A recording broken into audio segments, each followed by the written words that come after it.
Travis Wayne Goodso. I wanted to have dinner, watch a movie, and call it a night for the 4th of July. But my terrorist is appearing on a more regular basis, and he has to, well, he could be a she. Could be. He replied again today, and is communicating with me. No longer attacking alone, now is communicating.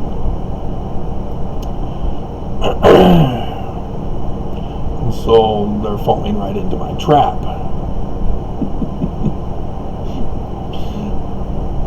And so he does the abusive attacking through bullying. And as I talk about, bullies are projecting. They themselves are guilty of what they accuse. That's the beam in the moat.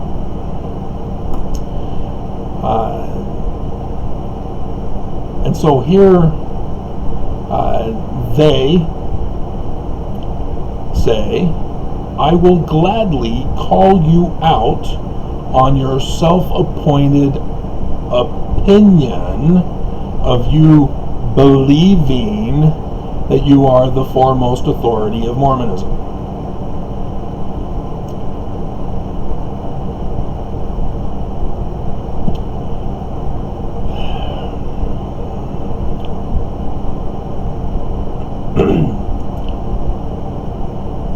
He won't do it though. He can't. He can't be respectful. They can't be respectful. Could be a she. Refuses to be respectful. Refuses sound argument. Ad hominem is not a sound argument. I went over that. Junior high debate gives only 1 point when you use ad hominem. That's it. That's your score. You lose. You cannot be sound. You get a participation point. This person cannot grasp the concept of proper communication skills. This person most likely failed school, maybe didn't graduate, so they have an illiteracy problem. That's common, you know. You tend to lash out and be abusive. You know, just look at Trump. He's abusive because he's illiterate. He had to learn how to read as president. You didn't know that? That's why everybody had to draw pictures for him. And when he didn't like the pictures, he got his Sharpie and changed the weather. Nope, the hurricane's going this way. Sharpie gate. And so, yeah, he's not gladly going to call me out. I dare you. Expose yourself. You're hiding behind fake channel names. You're ashamed of who you are. You're hiding. You're a coward. You're a bok-bok. And I have produced nothing but 4 years of worthless YouTube videos. Really? See, that's abuse, but he's projecting. Worthless is an opinion word. All of this. Opinion. He's using adjective, adverbials. He cannot come out with anything factual. They still won't even acknowledge the church to defend the church. Won't do it. And so he's responding, of course, to the video where I explain who I am. My education, my getting the golden pass from Gordon B. Hinckley himself. Only the best of Mormon scholarship worked on that project. They were hand-picked. I was one of them. I was elevated to the top group. James Baker, David Gaunt, Paul, and myself were in that group.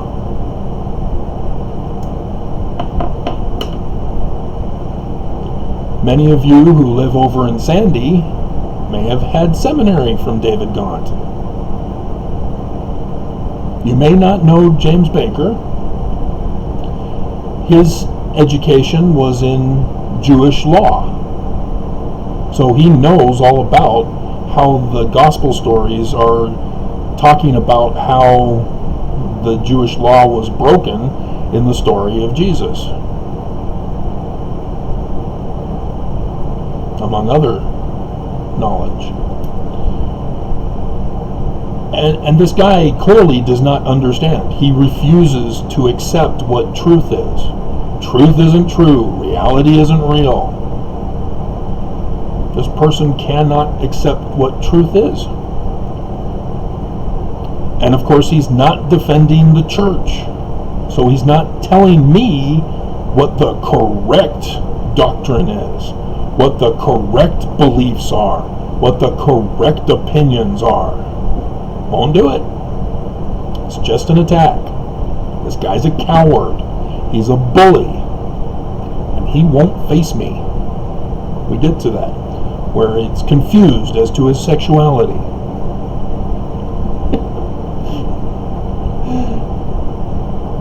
And I don't want people to follow me. I've made that clear. The first rule of leadership is train your replacement. I don't want you to follow me. Nobody.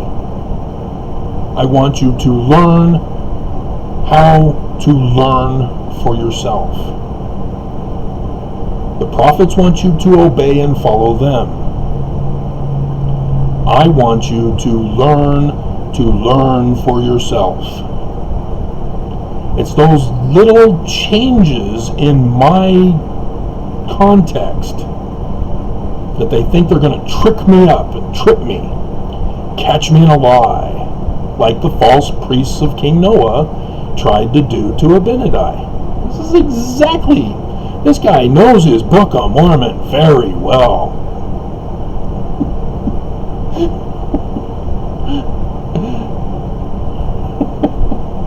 And so then he goes into ad hominem and then throws in twisted false narrative videos, see, of selected fragments.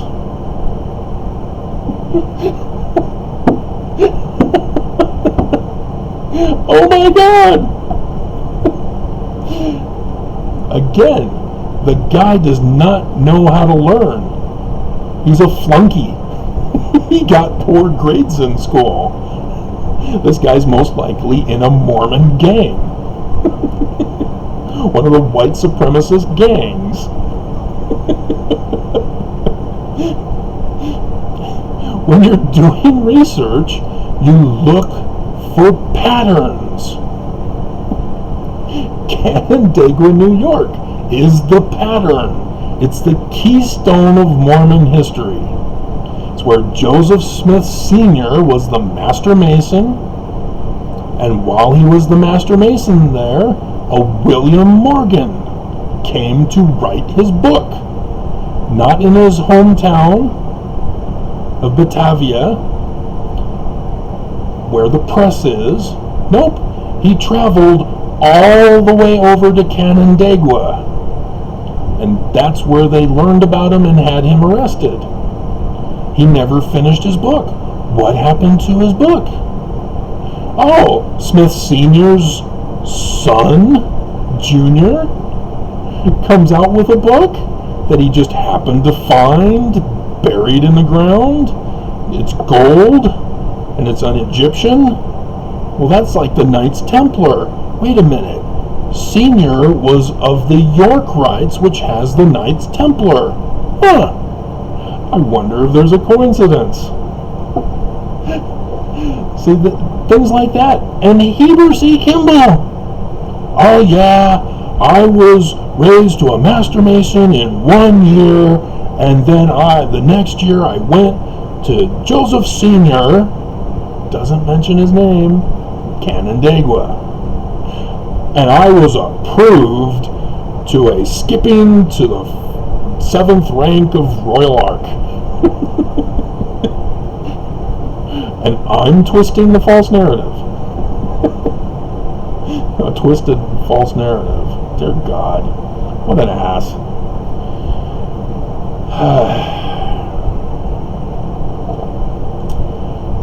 Let's see, and then abuse, and ad hominem. Yeah, save Mormons.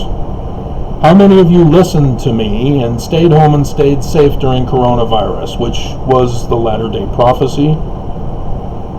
How many of you instead listened to Russell M. Nelson and went to church, went back to work, went back out in public, got sick, got hospitalized, and died from coronavirus?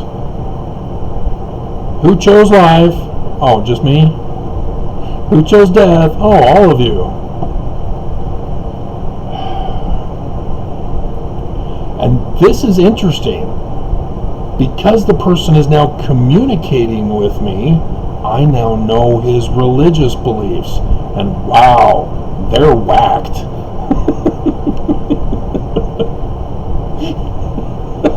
Here it is. When the earth experiences 3 days of darkness, you mean 3 days? Oh, is that illiteracy? Because I'm sure you know how to type, right? It must be illiteracy. It's just a typing error. It will not be a pinstripe shadow of a solar eclipse. It will be a total darkness of the earth. Oh, he's giving a prophecy. Wow, that's cool. We have Deuteronomy chapter 18 has just been invoked by the Mormon terrorist. An Elijah versus the priest of Baal competition.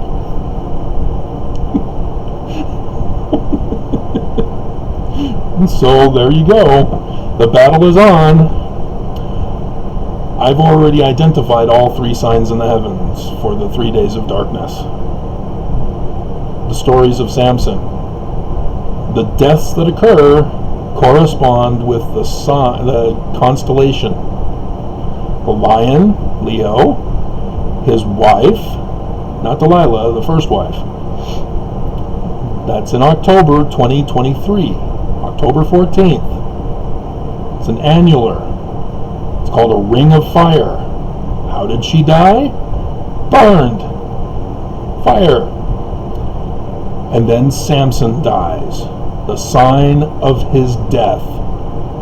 The death sign that Samuel Elamanite talks about. Samson, the Sun King. Remember, I deciphered Paleo-Hebrew. He calls it an opinion belief. I defend Joseph Smith, that he translated the King Follett discourse correctly. The church says no, he didn't. This guy doesn't say, but he says I'm wrong. Therefore, he must support the church then, right? Because he goes on to say he's Mormon, doesn't he? Right? No, he doesn't. He assumes Mormonism. He doesn't say it. I'll read it to you here.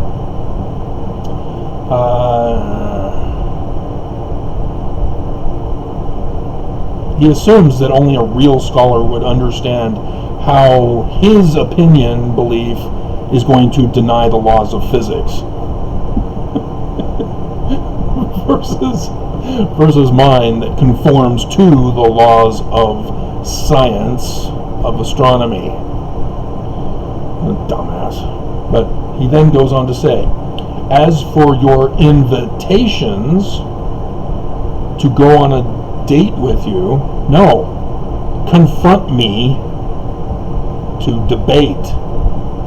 You face me. You know where I live. You have my IP address. You come get me. You're a coward. You're hiding. You know me. I'm an open book. You're obsessed with me. You've got a little shrine. You've got all my videos on a USB drive. And you're playing them over and over again. Because secretly you are in love with me. Don't you? You have a shrine, don't you? You have all my pictures on your wall. You got little hearts.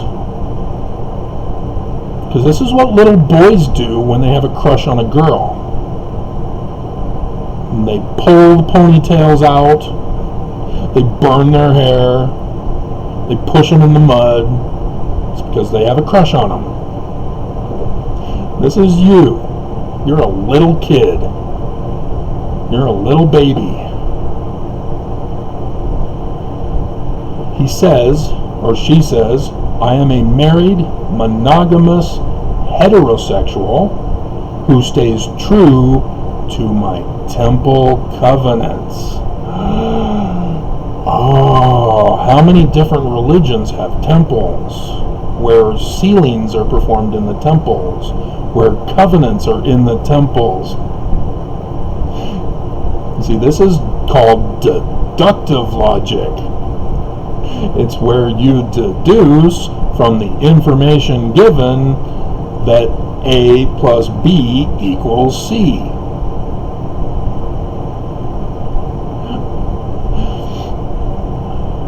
And so, yeah, here's the coward. Bark, bark, bark. I will absolutely decline your one-on-one invitation. Oh, you scared?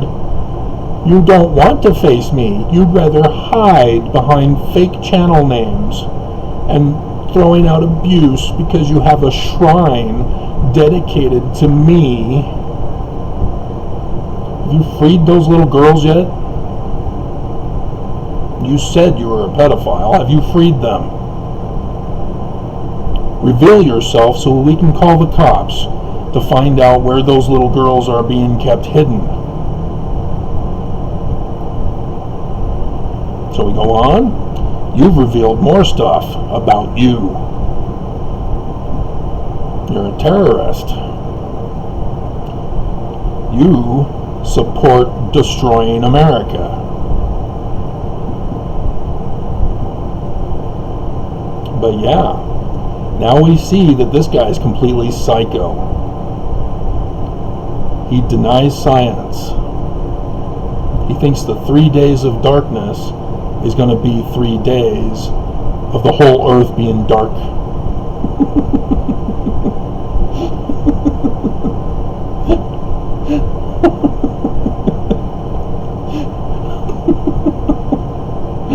Oh, dumb.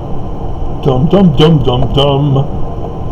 And so, yeah, how many other false doctrines do you have? You know, we see that you're an abuser.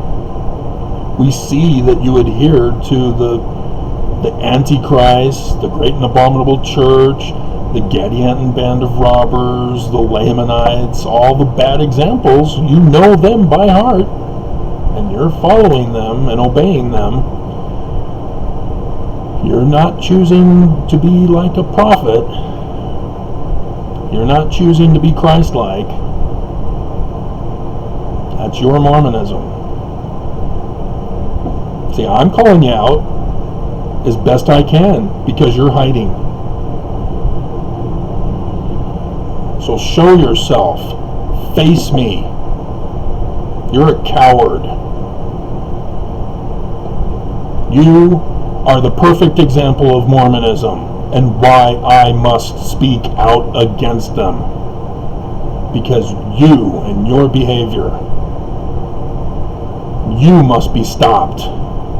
You are the enemy of mankind. Your hatred is deep. And you are taught that. And as you are Mormon, you are taught that by the church. The prophets taught you to hate.